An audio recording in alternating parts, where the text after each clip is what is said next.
I'd like to ask you a question. It's a bit theoretical, and I'm not going to give you an answer, but what spirit do you suppose is prevalent over our nation these days? That's worth some thought and some reflection. I can tell you some expressions I see. We're very much against authority.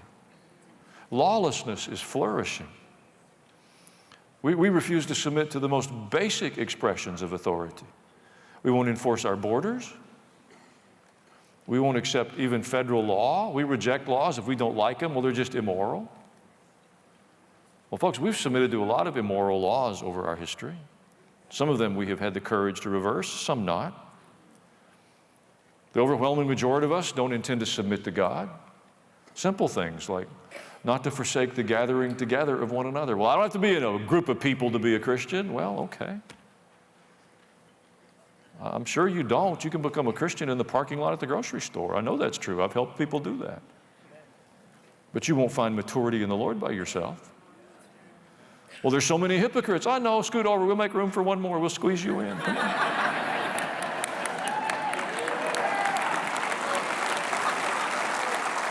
I went to church and I got hurt by people. Yeah, me too. Well, preachers are, I know. Trust me. You know, the challenges of Daniel's generation are really not that new to our generation. And I'm going to suggest to you that they're more about spiritual things than they are empires and politics. And this is why the church has such a significant role. And while I keep encouraging you not to be angry at others or to point accusing fingers, begin to seek the Lord in a new way, because He has given us authority that we haven't accepted or understood, and so we haven't given expression to it. For Daniel to serve in the court of the king, you know his story.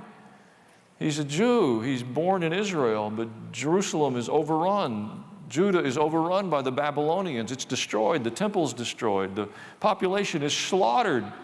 The Babylonians had a habit. They'd take a few of the more outstanding young people and take them back for court service. And somehow Daniel made that team. He got chosen. He made the cut.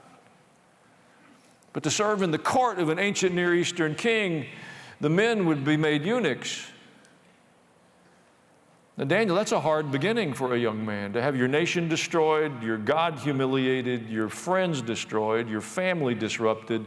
The dreams that you had or your parents had for you or your grandparents had for you, they're not a possibility. They're not just postponed or delayed. They're not going to happen. You're not going to go to Jerusalem for Passover.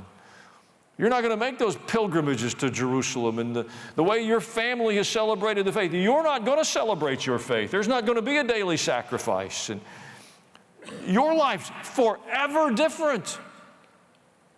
And then physical suffering is forced on you, and yet Daniel continues to seek the Lord. Now, I take a moment with it because some of those same challenges are still prevalent in our world. We're facing a challenge. Our children are facing a challenge that's emerged in the last few months or years that is unprecedented. They're told to be confused about things that are not confusing. Well, they're rationally not confusing, but there's a spirit or spirits that have been unleashed that are creating tremendous confusion. I'm not making light of it. If I travel away from here and I talk to groups that I don't know and I bring up this topic, I have to do it initially in jest. But I'll get them to chuckle with me for just a moment because it's too serious just to broach that. But we do enough life together. I'm not suggesting this is easy or casual. I'm suggesting that its origin is spiritual. It's not good science. There's not enough data to direct this. It's more about thought and influence. Gender alteration's not a new thing. It's been a practice throughout history. But typically, it's been understood as a form of punishment,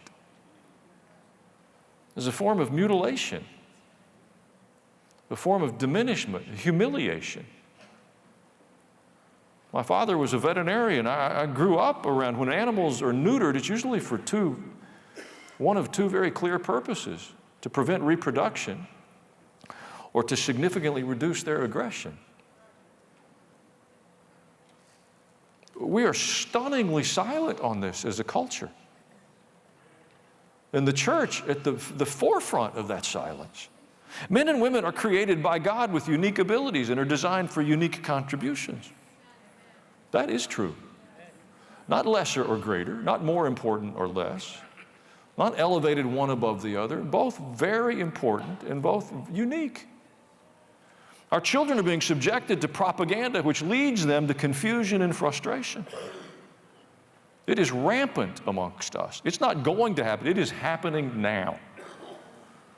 And there are some powerful public voices in public education that have the arrogance to stand in the public square and declare that parents shouldn't even be notified when their children are being influenced to make these decisions. That it isn't parents' right to oversee the information that their children are being educated with.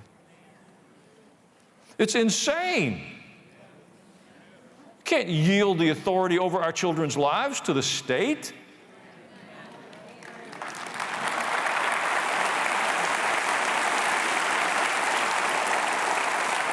And it's not just about our children, it's about the children. We were silent while 60 million were sacrificed. Surely that's enough to motivate us to find our voice.